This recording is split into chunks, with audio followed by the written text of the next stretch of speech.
Subscribe करें और bell दबाएं ताकि कोई खबर रह न जाए।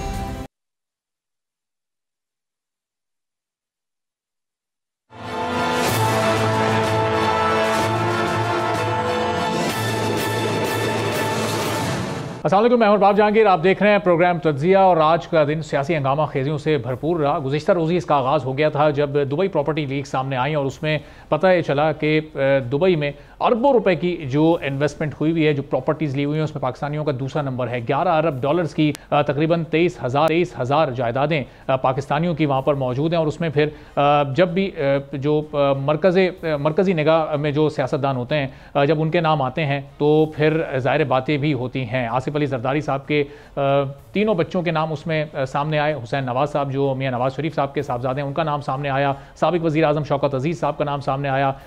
उसमें शर्जील मेमन का नाम सामने आया। फैसल वाडा उसमें शामिल है। और एक लंबी लिस्ट है जिसमें सैकड़ों हज़ारों की तादाद में वो लोग हैं। और अब एक मौक़िफ़ ज़ाहिर है ये भी सामने आ रहा है कि जितनी भी ये जायदादें हैं उनमें से अक्सरियत को जो चूँकि गवर्नमेंट ऑफिस होल्डर्स हैं उन्होंने अपने इलेक्शन कमीशन में उसको रजिस्टर किया हुआ है, वो डिक्लेयर हैं, तो उस पर सवालात नहीं उठाए जा सकते। बहरहाल अब ज़ाहिर है पाकिस्तान जो कि 1-1 अरब डॉलर के लिए IMF के सामने उनकी मुख्तलिफ शर्तें मानने पर मजबूर होता है, तो ऐसे हालात में क्या इतनी बड़ी इन्वेस्टमेंट उन लोगों की जो कि हुकूमत का पार्ट रहते हैं और माजी में भी रहें, क्या ये इन्वेस्टमेंट बाहर होनी चाहिए या नहीं, इस पर भी आज के प्रोग्राम में सवाल उठाएंगे। और फिर जो इस वक्त एक सियासी माहौल चल रहा है, हमने देखा कि असेंबली के इजलास में बिलावल भुट्टो जरदारी जब तकरीर कर रहे थे तो अपोजिशन ही उनका टारगेट थी और अपोजिशन की जानिब से जो नारे उस वक्त लगाए जा रहे थे, कोशिश थी कि बिलावल भुट्टो जरदारी ईजिली और स्मूथली अपनी तकरीर को ना कर सके। उन्होंने अपोजिशन पर उन्होंने इल्ज़ाम लगाया कि एस्टैब्लिशमेंट को आप लोग दावत दे रहे हैं कि उनसे हमें बात करनी है, तो एक बार फिर उन्हें सियासत में मुदाखलत की दावत आप लोगों की जानिब से दी जा रही है। आपका रवैया बिल्कुल जमहूरी नहीं है, बिल्कुल आईनी नहीं है।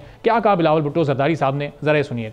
तो अपोजिशन को बिलावल भुट्टो जरदारी गैर जमहूरी भी कह रहे हैं और इससे पहले मुख्तलिफ वक्तों में इसी अपोजिशन से मुज़ाकरात की बात भी करते रहे हैं, उनको सिस्टम में शामिल करके, और टेबल टॉक की बात भी मुख्तलिफ वक्तों में करते रहे। लेकिन जब इतना तल्ख लहजा होगा, जब कशीदगी इतनी बढ़ेगी, तो फिर ये मुज़ाकरात कैसे हो सकेंगे। अब इसी दौरान मौलाना फजल रहमान ने भी आज प्रेस कॉन्फ्रेंस की और उसमें उन्होंने एक बार फिर इलेक्शन पर और पूरे निज़ाम पर अपने तहफ़्फ़ुज़ात का इजहार किया और उन्होंने कहा कि ये हुकूमत नहीं चल सकती, हम इस हुकूमत को मानते ही नहीं है, ये जाली मैंडेट है इस हुकूमत का, और जब तक शफाफ इंतखाबात नहीं होंगे उस वक्त तक मुल्क आगे नहीं बढ़ सकेगा। तो अब ये इस वक्त जो सियासी सूरत हाल है, इसमें आगे कैसे बढ़ना है, जब आपस में सियासी जमातों के रवैये इतने तल्ख होंगे तो फिर मामलात आगे कैसे बढ़ सकेंगे, फिर अपोजिशन किस तरह से टेबल टॉक पर या डायलॉग पर राजी होगी, इस पर हम गुफ्तगू करेंगे। मेहमानों को आपसे तारुफ करवाते हैं। हुमायूं मोमन साहब पाकिस्तान तहरीक इंसाफ के सीनियर रहनुमा हमारे साथ मौजूद हैं। कामरान मुर्तज़ा साहब जमीयत उलमा इस्लाम के सीनियर रहनुमा हमें ज्वाइन कर चुके हैं। पीपल्स पार्टी के सीनियर रहनुमा मिर्ज़ा इख्तियार बेग साहब भी हमारे साथ मौजूद हैं। हुमायूं मोमन साहब, अब ये असेंबली में जुली में जो कुछ हो रहा है, अगर बिलावल भुट्टो जरदारी साहब वहाँ पर गुफ्तगू कर रहे हैं तो हमने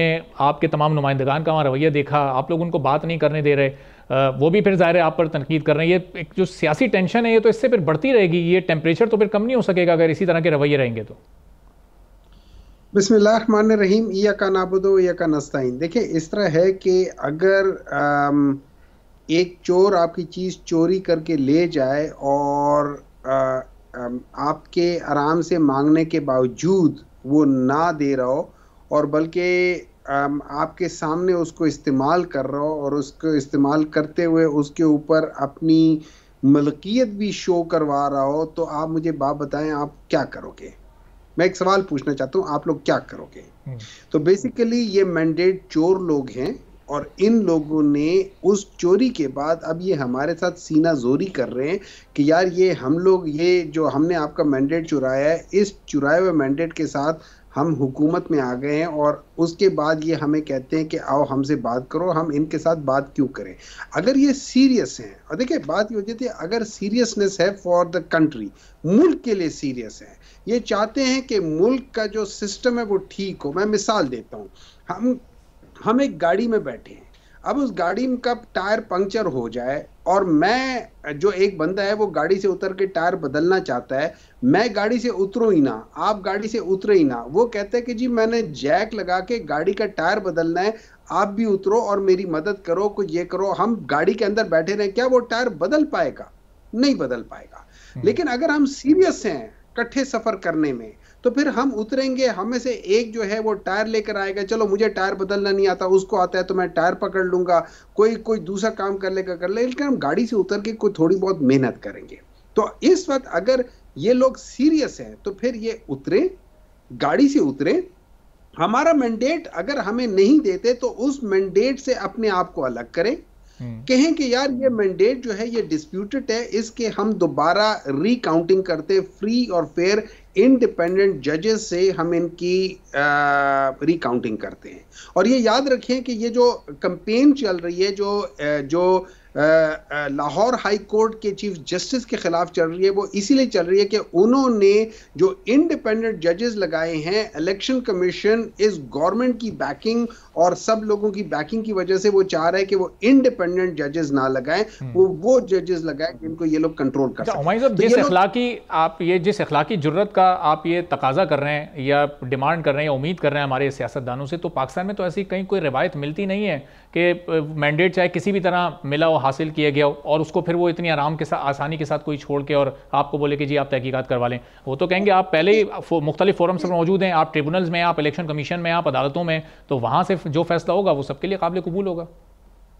देखिए बात यह है कि यही एक रोना है कि हम लोग कहते हैं कि जी कोर्ट्स मौजूद हैं, फिर हम कोर्ट्स को मैनिपुलेट करना चाहते हैं, फिर हम कहते हैं कि जी मुख्तलिफ आपके पास फोरम है, उस फोरम में किसी को सुनवाई नहीं होती, कभी जज छुट्टी पे चला जाता है, कभी वकील का जो छोटा जमूरा होता है वो नहीं आता तो केस डिले हो जाता है। ये सारी चीज़ें होती है पाकिस्तान के सिस्टम को। ये वही सिचुएशन है कि जिसकी बेसिस पे हमने जब ये देखा था एक बहुत बड़ी पॉलिटिकल पार्टी जिन्होंने पाकिस्तान बनाने में बहुत बड़ा और अहम किरदार अदा किया था, जब उनको 160-170 सीटें मिली थी तो उसके बदले में एस्टैब्लिशमेंट ने अपने जो डिप्टी प्राइम मिनिस्टर जिसको लगाया हुआ था उसी बंदे को उन्होंने 80 सीटों पर पाकिस्तान पे हुकूमत दे दी थी। वो पाकिस्तान में पहला वाकया था फॉर्म 47 का। जब फॉर्म 47 की हुकूमत दे दी थी, आपने देखा है क्या हुआ, पाकिस्तान दो लख्त हो गया। ये वही उस वक्त की एस्टैब्लिशमेंट और जो फॉर्म 47 वाली जो हुकूमत है, जब आप इस तरीके से करोगे तो पाकिस्तान को नुकसान होगा। हमने उससे आज भी कुछ नहीं सीखा, सही, हम आज भी उसी गलती को रिपीट कर रहे हैं। तो मेरी सब लोगों से ये रिक्वेस्ट है कि देखो बाहर उतरो, मिल के गाड़ी का टायर बदलते हैं, मिल के इसको ठीक करते हैं। कुछ मेरे हाथ गंदे होंगे, कुछ आपके हाथ गंदे होंगे, कुछ मेरे कपड़े गंदे होंगे, कुछ आपके कपड़े गंदे होंगे, लेकिन हम कम से कम गाड़ी को मंजिल तक पहुंचा देंगे इकट्ठे। ठीक है, चलें अब ये जो आपकी ये तजवीज़ है कि ज़ाहिर है थोड़ा सा हुकूमत को पीछे हटना पड़ेगा, थोड़ा आप पीछे हटेंगे तो एक दरमियानी राह निकलेगी, तो हुकूमत इस पर अब आप मिर्ज़ा इख्तियार बेग साहब, आप लोग तैयार इस पर हैं या नहीं? पीपल्स पार्टी इस पर क्या राय रखती है कि ये कम से कम जो डिस्प्यूटेड मैंडेट है उससे पीछे हटने को या उसका कोई एक साफ शफाफ फोरम पर उसका फैसला होने देने को आप लोग फिर तैयार हैं? ये ऑफर कबूल करेंगे आप लोग?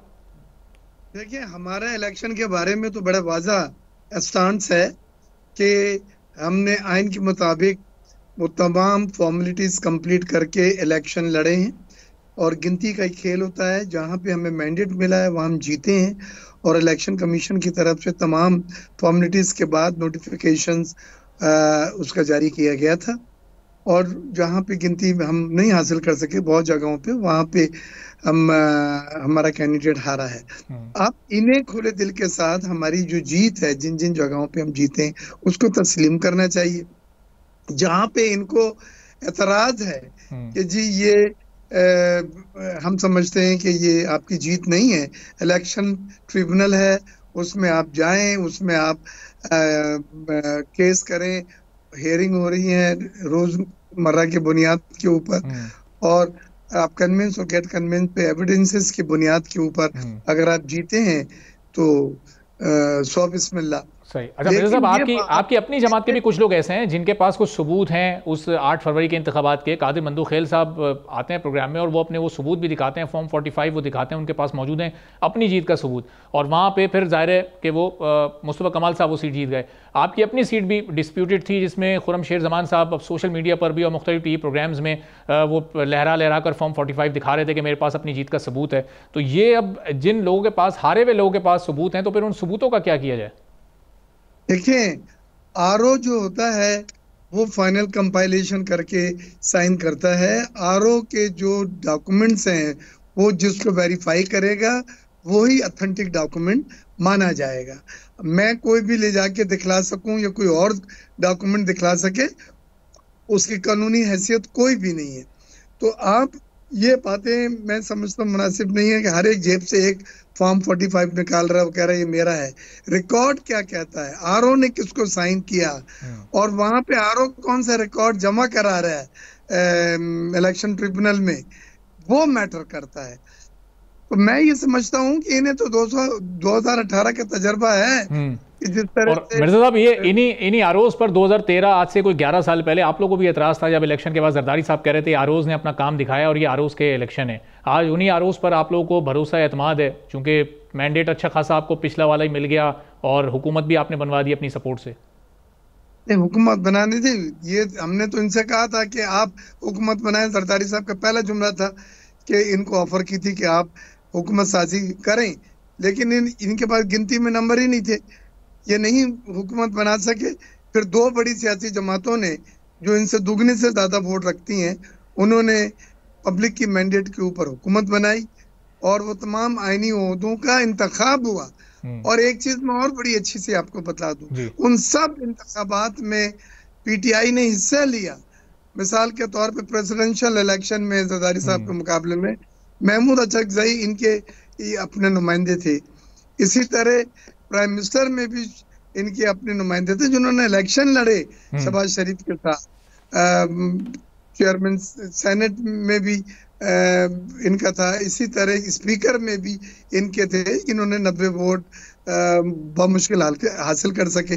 तो उस वक्त इन्हें कोई एतराज नहीं था, इन्होंने तो प्रॉपर कंटेस्ट किया है वो आईनी पोजीशंस पे जिन पे हम जीत के आए और एक बड़े वाज़े बर्तरी के साथ जीत के आए। बिल्कुल, और सारे इनके जो अरकान हैं वो भी असेंबली में मौजूद हैं, वहाँ भी हल्फ उठाया, उस सिस्टम का पार्ट है। आज भी नारेबाजी चल रही थी। मिर्जा साहब मैं वापस आपकी तरफ जाता हूँ। कामरान साहब, आप लोगों को तो पीपल्स पार्टी से ये उम्मीद थी कि ये आधी अपोजिशन है आधी हुकूमत में है, लेकिन अभी मिर्जा साहब की आप गुफ्तगू सुने, अभी हमने आज बिलावल भुट्टो जरदारी साहब की जो गुफ्तगू असेंबली में देखी, जिस तरह वो अपोजिशन पर तनकीद कर रहे थे, तो ऐसा लग नहीं रहा कि आने वाले दिनों में भी कोई हुकूमत के साथ उनके मामलात कुछ ख़राब होंगे। आईनी ओहदे तो अभी उन्होंने ले लिए, हो सकता है काबीना का भी हिस्सा बन जाएं, तो फिर तो वो आपकी इनकी अपोजिशन में आने वाली उम्मीद बिल्कुल ही खत्म हो जाएगी। अभी कोई तवक्को है आपको पीपल्स पार्टी से?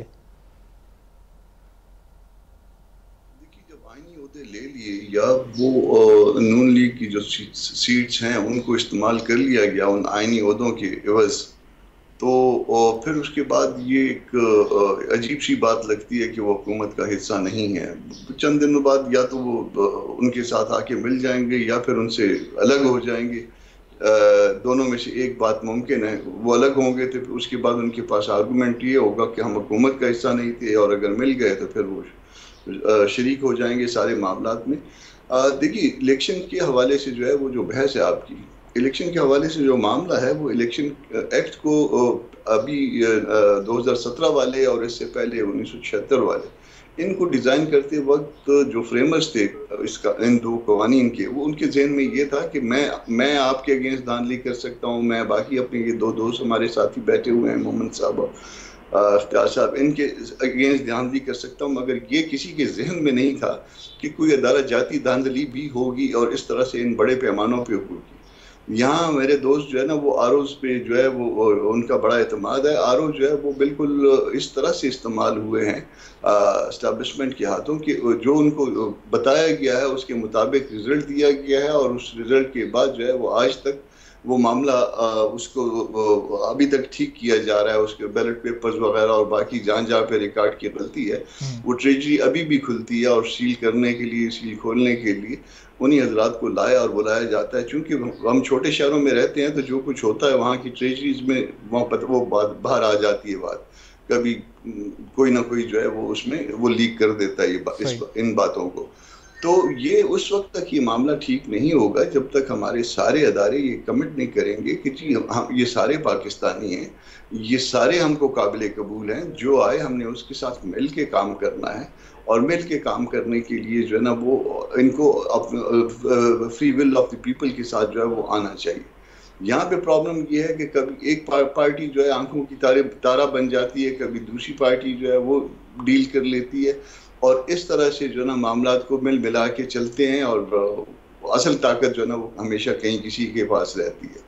तो कुछ चीज़ों को जो है ना वो हमको रियलाइज करना होगा कि ये सब जो कुछ हम करते हैं इससे पाकिस्तान को नुकसान पहुँच रहा है। इस नुकसान को जितना हम पहुँचा चुके चलिए ये किसी दोस्त ने नहीं पहुंचाया, सिर्फ कह दीजिए कि मैंने पहुंचाया, तो मैं जितना नुकसान पहुंचा चुका वो बस बहुत हो गया। इसके बाद नुकसान जो है, कामरान साहब जिस रियलाइजेशन की आप बात कर रहे हैं, ये अपोजिशन में रहते हुए तो ये रियलाइजेशन शायद बड़ी आसान है, लेकिन जैसे ही हुकूमत का पार्ट कोई सियासी जमात बनती है तो फिर उसकी ये रियलाइजेशन ख़त्म हो जाती है, फिर वो सोचने समझने से कासिर होती है।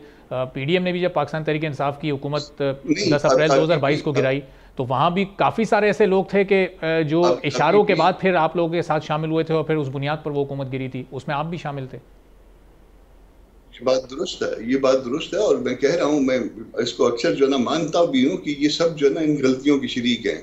पीटीआई भी इन गलतियों की शरीक है, हम भी शायद इस गलतियों के शरीक रहे हैं, दूसरे भी जो है पीपल्स पार्टी, नून, सारे इन गलतियों की शरीक है। मगर अब इस शराकत को, उन गलतियों की शराकत को ख़त्म करके या उन लोगों के साथ शराकत ख़त्म करके हम आपस में एक पार्टनरशिप कायम करते हैं, और वो पार्टनरशिप जो है वो दस्तूर की बुनियाद पे हो, और वो दस्तूर जो है उसको हम जो है ट्रू सेंस में ऑनर करें।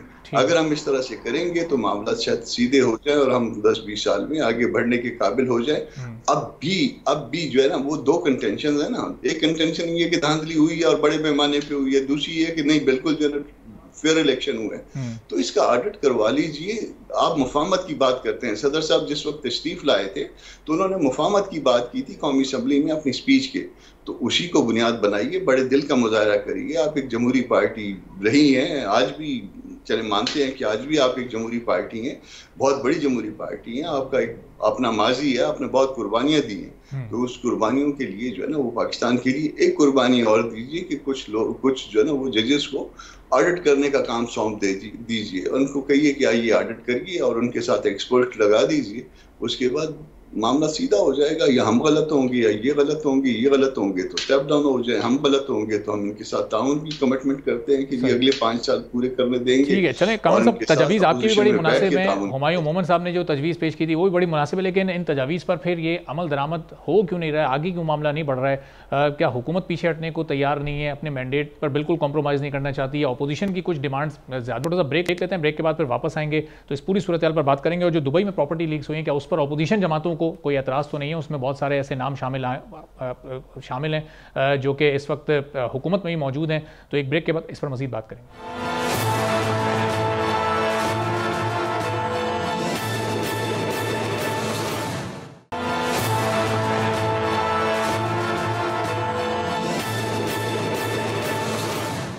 एक बार फिर प्रोग्राम में आपको खुशामदीद कहेंगे। हुमायूं मोमन साहब, कामरान मुर्तज़ा साहब, मिर्ज़ा इख्तियार बेग साहब हमारे साथ मौजूद हैं। तो हुमायूं साहब, तजावीज़ आप भी दे रहे हैं, तजावीज़ कामरान मुर्तज़ा साहब भी दे रहे हैं, आप दोनों बड़ी अपोजिशन जमातें हैं जो इस वक्त सड़कों पर हैं, अपने मैंडेट के लिए आवाज़ उठा रही हैं, लेकिन हुकूमत ज़ाहिर है इन TORs पर शायद बात करने को आपसे तैयार ना हो। तो अब अगर यहाँ से कोई सिग्नल नहीं आता, आप लोग जहाँ से सिग्नल मांग रहे हैं वहाँ से आपको सिग्नल नहीं मिल रहा, वहाँ से आपको मशवरा दिया जा रहा है कि आप सिद्के दिल से माफ़ी मांग लें 9 मई के वाक़े पर, तो फिर ये मामला ये बढ़ेंगे कैसे आगे? ये आपकी तहरीक सड़कों पर चलती रहेगी, हुकूमती मामला भी फिर आहिस्ता आहिस्ता आगे बढ़ते ही रहेंगे? देखिए, मुझे एक चीज़ जो हमसे कहा गया था ना, माफ़ी मांगे, और उसमें पूरे पाकिस्तान तहरीक इंसाफ की पूरी पॉलिटिकल पार्टी को वो कर दिया था। वहाँ पे उसी फोरम में एक बात हो रही थी कि हमारा इंटरनल ऑडिट होता है और हमारे अंदर जो लोग इसमें मुलव्वस थे हमने उनको कैफर किरदार तक पहुँचा दिया है, ठीक है। लेकिन वहाँ पे उन्होंने ये नहीं कहा कि हमने पूरे इंस्टीट्यूशन को डिसबैन किया है। तो एक जगह पे जब वहाँ पे कुछ लोग ने अगर गलत काम किया था तो उन लोगों को इंडिविजुअली कैफर किरदार तक किया था और इंस्टीट्यूशन का कोई जिक्र नहीं है। तो मुझे एक बात समझ नहीं आती कि फिर पाकिस्तान तहरीक इंसाफ में अगर 100, 200, 300, 400, 500, 1000, 2000 बंदे को पकड़ा है तो फिर आप उनको कैफर किरदार तक पहुँचाओ, पूरी पार्टी को क्यों खराब कर रहे हो? एक चीज़ यहाँ पे ये बैलेंस नहीं हो रहा। अब बात आ जाती है जो आपने सवाल पूछा है। मेरा सवाल बनता है बिलावल भुट्टो, आसिफा जरदारी, इन लोगों ने प्रॉपर्टीज कब खरीदी थी? इन लोगों ने इसको डिक्लेयर किया था? इनका इनकम का सोर्स क्या है? इन लोगों का जो टैक्स था वो किस लिहाज से किया? ये फंड कब कैसे ट्रांसफर हो? एक चीज है, खाली दे देना ऊपर काफी नहीं होता, ये देखना होगा कि ये इसकी ट्रांसफर क्या, और ये चीज ये याद रखें, ये कोई आम सी बात नहीं है, ये 6 महीने की इन्वेस्टिगेशन थी। और इन्वेस्टिगेशन कौन कर रहा था? एक ऑर्गेनाइजेशन है जिसको कहते हैं OCCRP, organized crime and corruption reporting project. ये क्राइम के ऊपर करते हैं, करप्शन के ऊपर करते हैं। उसमें नाम किन क्या है? उन्हीं 2 खानदानों के, जरदारी और शरीफ खानदान। सवाल उठता है कि ये लोग कब तक हमारा पैसा लूटेंगे और अपनी जायदाद बनाएंगे? क्या इनसे SICF वाले जो हैं, SIFC वाले जो हैं, क्या इनसे वो पैसा बाहर से पाकिस्तान में इन्वेस्ट करवाने के लिए जोर देंगे या नहीं देंगे? अब दूसरी चीज हमें देखनी पड़ेगी, जो इलेक्शंस की बात हुई थी, ये कामरान मुर्तज़ा साहब उस दिन बैठे हुए थे। मैं कामरान मुर्तज़ा साहब के पास गया था और मैंने पूछा था कि ये जो ओथ सेरेमनी हो रही है, क्या ये कॉन्स्टिट्यूशनली ठीक है या नहीं है? कामरान साहब ने कहा था कि ये नहीं है। क्यों? क्योंकि जो इसहाक डार साहब से वो उन्होंने खुद भी ओथ नहीं लिया हुआ था और वो सबसे ओथ लिए फिर रहे थे। इससे तो बेहतर था बाहर किसी चौकीदार को भी बुला के करवा लेते। वो जब आपको जरूरत ही नहीं है कि कोई बंदा ओथ वाला हो तो उससे करवा रहे। फिर एक और सवाल उठता है, अब देखना ये पड़ेगा कि ये जो सारे इलेक्शन प्रोसेस हुआ है, खासतौर पे सेनेट में, जिसमें पाकिस्तान तहरीक इंसाफ का कोई कैंडिडेट नहीं था, उसमें ये था कि वो ड्यूली कॉन्स्टिट्यूटेड नहीं थी अकॉर्डिंग टू आर्टिकल 59 एंड 60। ठीक है, सो उसका इलेक्शन पहले ही डिस्प्यूटेड है। फिर बाकी जो इलेक्शंस हुए जिसमें ये आप ये देख लें कि जिसमें ये रिजर्व सीट्स वगैरह होती है, वो भी नहीं है। तो इस वक्त एज ऑफ नाउ, जैसे कामरान साहब कह रहे हैं, इस वक्त कॉन्स्टिट्यूशन के मुताबिक, जिसको दस्तूर कहा जाता है, उसके मुताबिक कुछ नहीं हो रहा। ना इलेक्शंस के रिजल्ट दस्तूर के मुताबिक हैं, ना इस वक्त गवर्नमेंट दस्तूर के मुताबिक है, ना इस वक्त जो सदर है वो दस्तूर के मुताबिक है, ना इस वक्त चेयरमैन सेनेट दस्तूर के मुताबिक है। इस वक्त कोई भी गवर्नमेंट दस्तूर के मुताबिक नहीं चल रही। अच्छा, उसपे एक बहुत कमाल साहब, बड़ी इसमें KPK की प्रोविंशियल गवर्नमेंट भी शामिल है, आपके जो अरकान इस वक्त असेंबली के मेंबरान हैं सुन्नी इत्तेहाद काउंसिल के कवर में, वो सब भी इसमें शामिल हैं। फिर वो सब क्यों है इस सिस्टम का पार्ट? मैं आपको एक बात बता देता हूँ। एज पाकिस्तान तरीके इंसाफ, ये हमारा एक ओपन क्या कह सकते हैं उसको, हर एक को मैं चैलेंज नहीं कहूंगा, लेकिन हर एक को ये हम जरूर कहते हैं कि जो भी है, कामरान साहब हैं या कोई भी पॉलिटिकल पार्टी आके कहती है कि हुमायूं तुम्हारा PK देश या NA देश या फलाना, इस पे हमें क्वेश्चन मार्क है। हम उसको उसी वक्त खोल के उसको सारे सबके सामने, जिस जज को आप कहेंगे वो 2 जजेस बिठा के हम उनके सामने गिनती के लिए तैयार होंगे। ये हमारा वो है, क्योंकि हमारे लिहाज से कम अज कम मैं आपको बताऊं कि 8 से 10 या 12 हल्के और ऐसे हैं जिसके अंदर हमारे लिहाज से हमारे साथ जाती है। और एक ही शख्स है जिसने मुख्तलिफ जगहों पे ये सारे काम किए हुए हैं और उनके दस्तखत है। वो भी हम आपको सारी चीजें बता देंगे। लेकिन हैविंग सेड दैट थिंग, इस वक्त बात उससे आगे करके है। ठीक है, हमें ये देखना पड़ेगा कि हम लोग आखिरकार, हम लोगों ने अगर इस मुल्क को ठीक करना है, मसला इस मुल्क का है, ये छोटे मोटे प्रॉब्लम जो है ना, ये इतने बढ़ गए, इतने ज्यादा हो गए ओवर द लास्ट 70 ईयर्स कि इसको अभी ठीक किए बगैर आगे जाना मुमकिन नहीं है। और उसमें फिर दस्तूर में जो आपका काम है आप करोगे, दस्तूर में जो मेरा काम है मैं करूंगा, दस्तूर में जो जज का काम है जज करेगा, दस्तूर में जो ब्यूरोक्रेसी का काम है करेगा। दस्तूर से बाहर अगर हम जाना शुरू कर दिया तो फिर पाकिस्तान, चलें, तो बड़ा सिंपल सा आपने फॉर्मूला दिया। अब जाहिर है कि हुकूमत के लिए इस पर अमल करना कितना मुश्किल होता है। तो ये सवालात आपके जहन में भी मौजूद हैं कामरान साहब, आपको भी ये एतराज़ है जब ये $11 अरब का एक बड़ा फिगर सामने आया कि इतनी बड़ी पैमाने पर यह सरमायाकारी की गई है दुबई में, और इस वक्त पाकिस्तान खुद सरमायाकारी के लिए लोगों को दावत दे रहा है, मुख्तलिफ ममालिक से राब्ते कर रहा है? मेरा तो इसमें गिला है कि कोई गलती से कोई हमारा नाम भी इसमें डाल देते, बाद में सारी कर लेते। अच्छा, आपकी जमात के किसी रुकन का नाम शामिल नहीं है इसमें? गलती नहीं हो सकती। हुमायूं साहब की जमात के साबिक मेंबर हैं फैसल वार्डा साहब, उनका नाम तो कम से कम वहाँ इस हैसियत में उनकी नुमाइंदगी है कि साबिक मेंबर तो हैं। अब वो हाल के जो मेंबर्स हैं उनका भी वो लिस्ट पूरी देखेंगे तो आइडिया होगा। एक आध मौजूदा भी है, उनका भी अपार्टमेंट है।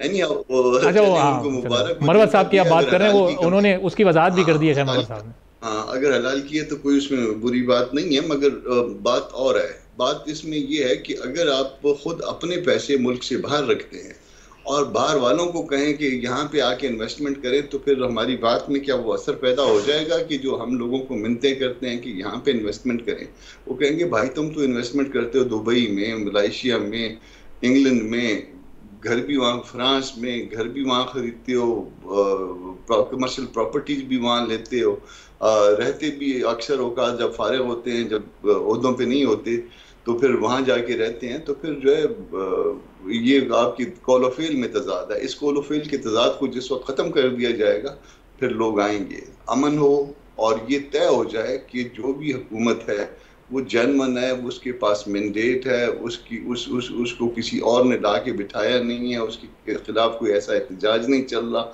जिसके पीछे कोई लोग मानते हों, कम से कम दिल से मानते हों कि बात भले जो है ना हम माने या ना माने मगर बात तो ये सच कह रहे हैं। तो अगर इस तरह की बातें खत्म हो जाएंगी तो ये मुल्क में बढ़ने के लिए आगे तैयार हो जाएगा। अगर इसी तरह से चलना है कि एक बारी उसकी है, दूसरी बारी उसकी है, और फिर जो है ना वो पीछे जो है ना वो स्टीयरिंग पे कोई और बैठा होता है, स्टीयरिंग पे तो सामने बिठाया होता है मगर कंट्रोल जो है वो किसी और के पास होता है, उस कंट्रोल को आपको सबको बैठ के रद्द करना होगा, हम सबको मिलके आपस में बैठना होगा, हमको आपस में दस्तूर के मुताबिक चलना होगा, और जो पीछे बैठ के हुकूमत चलाता है उसको भी दस्तूर के दायरे में जाना होगा। वो भी हमारे भाई हैं, हमको कोई उनके साथ नाम उनको गाली देते हैं, नाम उन पे और किसी किस्म की तनकीद करते हैं, हमारी सिर्फ एक ही तनकीद है कि मामला को दस्तूर के अंदर लाओ। आपका ये हक नहीं है कि आप दस्तूर से बाहर चले जाएं पाकिस्तान के नाम पे, पाकिस्तान के मफाद के नाम पे या किसी और चीज के नाम पे।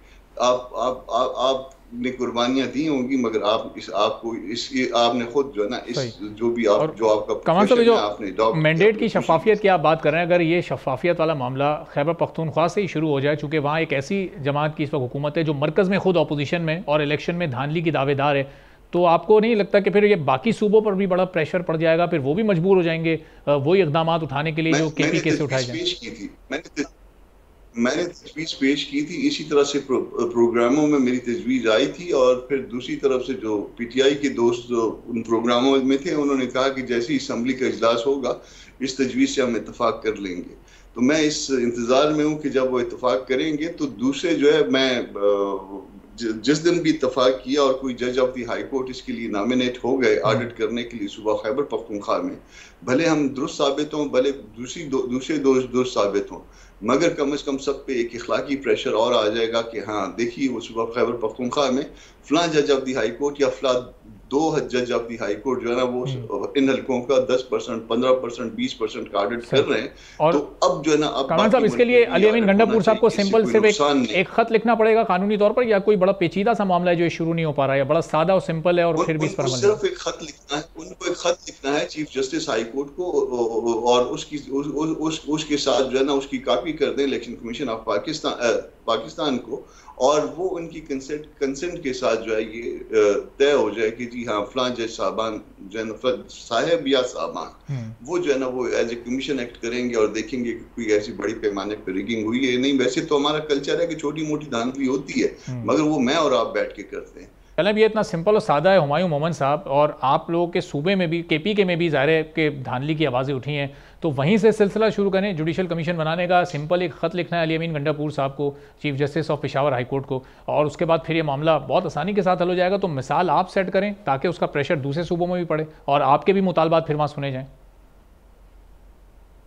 कोई as far as Pakistan Tehreek Insaf को कोई इस चीज़ से प्रॉब्लम नहीं है। अली अमीन ने पहले भी कहा था कि लेट्स से अगर JUI को बाज़ सीटों के ऊपर तहफ़्फ़ुज़ है KP में, ठीक है, वो ज़रूर कहें कि ये सीटें हम वो बिल्कुल खोलेंगे। जिस शख्स को, जिस पार्टी को, जिस सीट के ऊपर जो है वो ज़रूर बताए, हम वो सारा खोलने के लिए तैयार है विदाउट एनीथिंग, नो प्रॉब्लम, एक दफ़ा नहीं। लेकिन at the same time, at the same breath, ये चीज़ अगर हम लोग इस चीज़ को इस तरीके से इसको ब्रश असाइड करने की कोशिश करें कि जैसे उन्होंने वो बात हुई थी कि जी हाँ अगर आप लोग ये 2 असेंबलियों से आप इस्तीफ़ा दे दें तो हम सारे के सारे इलेक्शंस दोबारा करवा लेंगे एक फेडरल और वो भी कर लेंगे, और जब आप लोग ने 2 कर दिए तो उसके बाद नज़रिया ज़रूरत के तहत उन लोगों ने उन दोनों सूबाई असेंबलीज़ में इलेक्शन नहीं करवाए, और वो नज़रिया ज़रूरत जो थी ना, उसकी वजह से एक भौचाल आ गया था। जब कॉन्स्टिट्यूशनल इलेक्शंस नहीं हुए तो फिर ऑब्वियसली उसकी वजह से 9 मई जैसे वाक़े हो जाते होते हैं। अगर देखें, अगर तो हमारे अंदर वो विल है इस मुल्क को बदलने की तो फिर तो ठीक है, लेकिन अगर विल नहीं है, हमने सिर्फ वही जुबानी जमा खर्च करना है, हमने सिर्फ गुफ्तार का गाजी बनना है, हमने किरदार का गाजी नहीं बनना, तो फिर there are 101 reasons not to do it. ठीक है। अब सवाल ये होता है कि हम लोग करना क्या चाहते हैं। अगर हम लोग वाकई इस मुल्क के साथ सिंसेयर है तो हमें इन चीजों को एज एन इंस्टीट्यूशन लेवल है, मुल्क के लेवल पे इन सब चीजों को करना पड़ेगा। देखिए, मैं आपको एक बात बता रहा हूं, इंडिया कहां चला गया है। इंडिया ने रशिया से कितना ऑयल लिया है, इंडियन रुपी में खरीदा है, उसको इतने अच्छे तरीके से उन लोगों ने उसको बेहतर करके फिर यूरोप में यूरो पे उन्होंने बेचा है। यहां तक उन्होंने इतना रिफाइन कर दिया कि वो अभी एक किस्म का जो क्या कह सकते हैं, रशियन ऑयल कहलाता ही नहीं है, उनमें वो सारी चीजें रही नहीं है। अब इंडियन ऑयल कहला रहा है और वो उसको बड़े अच्छे तरीके से बेच रहे हैं। एक तरफ आपके जो इर्द गिर्द के जो मुल्क है वो कहां जा रहे हैं। तो सर, हम तो अभी इलेक्शन की शफाफियत पर ही बात कर रहे हैं, पहले वही मसला सॉल्व हो जाए तो फिर ये आगे की तरफ देखेंगे करना क्या है। तो कामरान साहब, ये आप भी इस पर अपना पॉइंट ऑफ व्यू दे दीजिएगा कि ये पूरे मुल्क में फिर एक साथ करना पड़ेगा या केपी में करने का फिर उस तरह से वो कह रहे हैं कि आपको तो नुकसान ही हो जाएगा, उल्टा पाकिस्तान तरीके इंसाफ का मैंडेट बढ़ जाएगा उससे, अगर यहाँ हल्के खोल दिए। अगर बढ़ जाएगा तो हम उसको जो है ना सर आंखों पे लगाएंगे।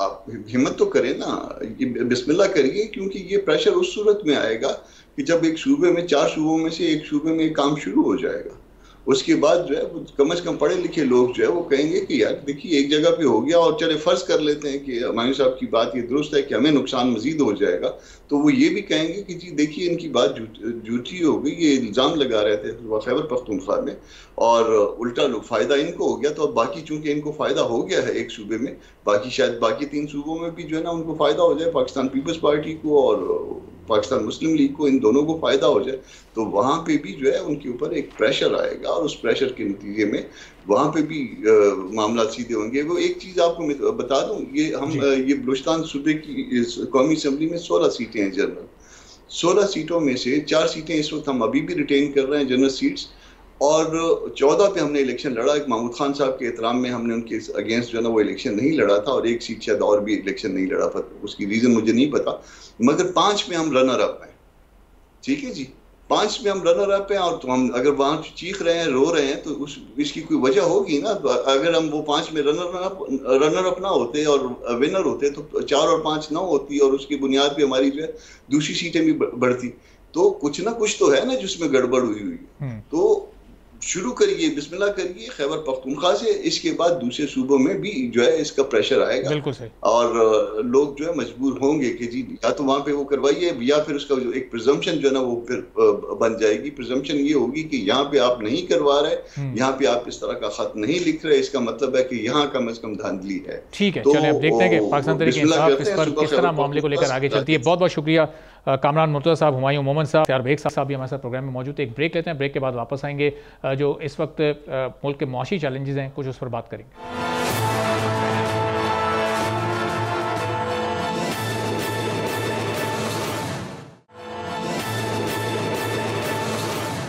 एक बार फिर प्रोग्राम में आपको खुशामदीद कहेंगे, और पाकिस्तान IMF का एक बड़ा प्रोग्राम हासिल करने जा रहा है, और उस सिलसिले में पाकिस्तान की जानिब से IMF को यकीन दहानी करा दी गई है कि आने वाले महीनों में बिजली और गैस के टैरिफ में मजीद इजाफा किया जाएगा। अब इस फैसले के पाकिस्तान की इकॉनमी पर क्या असरात मुरतब होंगे, एक आम शख्स के लिए फिर बिजली और गैस महंगी होगी, इंडस्ट्री के लिए जब बिजली और गैस के नर्ख बढ़ेंगे तो उससे उन पर भी बड़ा फ़र्क पड़ता है, एक्सपोर्ट के ऑर्डर्स पूरा करना फिर बड़ा मुश्किल हो जाता है, कॉस्ट ऑफ डूइंग बिजनेस इससे बढ़ जाता है। अब इन हालात में IMF प्रोग्राम भी पाकिस्तान के लिए बड़ा ज़रूरी है। तो इस पूरी सूरत पर हम गुफ्तगू करेंगे। खाकान नजीब साहब माहिर माशियात मेरे साथ मौजूद हैं। तो खाकान साहब ये IMF का जो नया प्रोग्राम पाकिस्तान अब लेने जा रहा है, आने वाले दिनों में अगर बिजली और गैस महंगी होती है तो उसके नतीजे में फिर पाकिस्तान के एक आम आदमी को, पाकिस्तान की बिजनेस कम्युनिटी को क्या क्या नुकसान हो सकते हैं, और फिर लॉन्ग टर्म में क्या इसके फ़वाइद होंगे?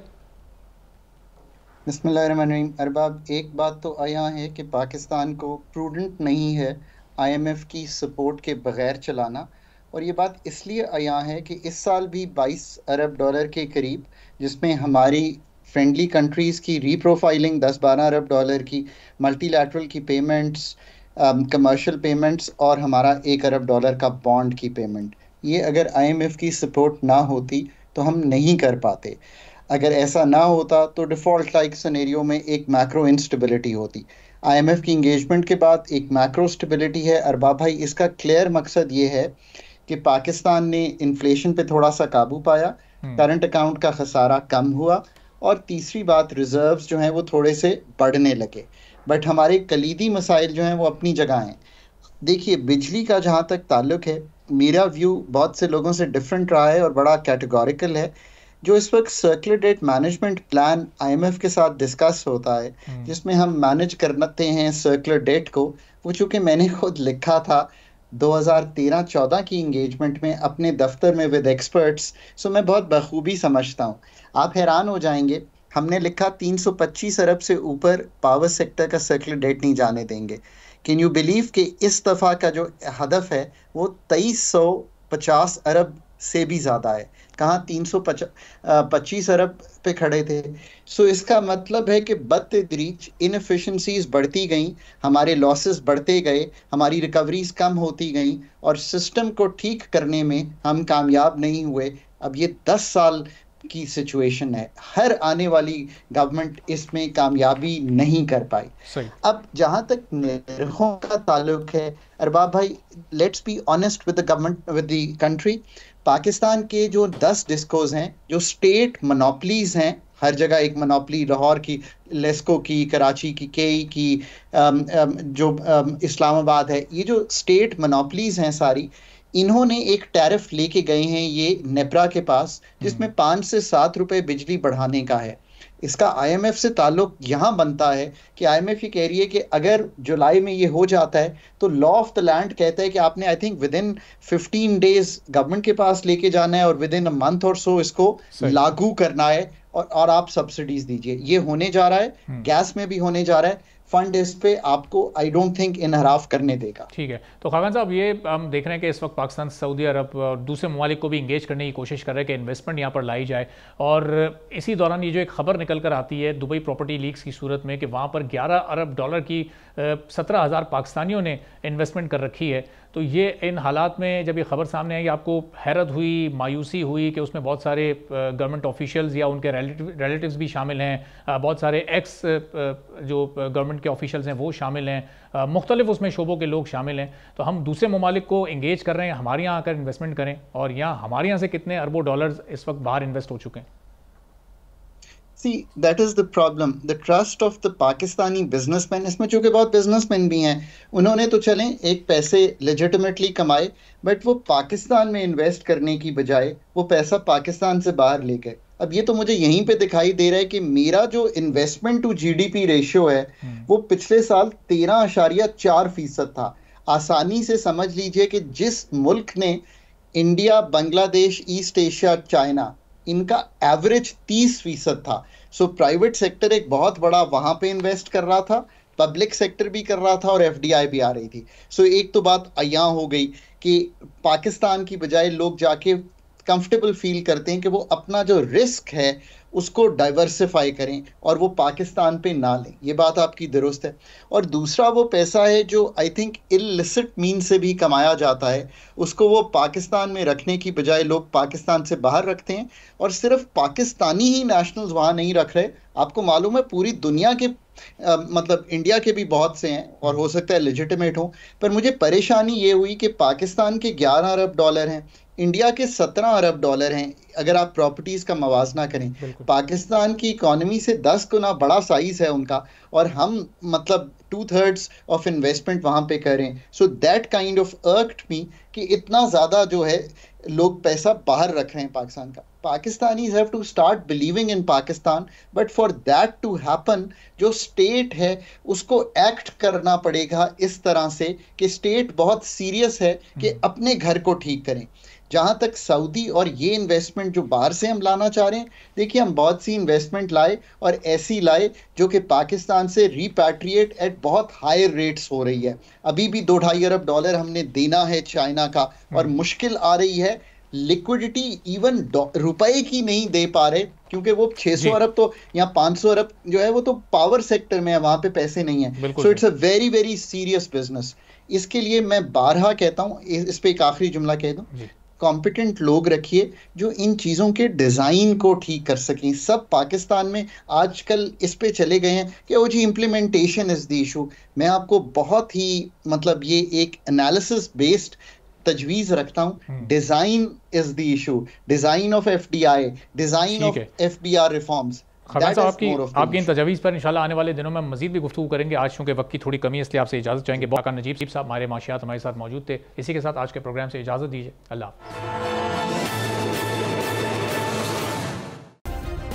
सब्सक्राइब करें और बेल दबाएं ताकि कोई खबर रह न जाए।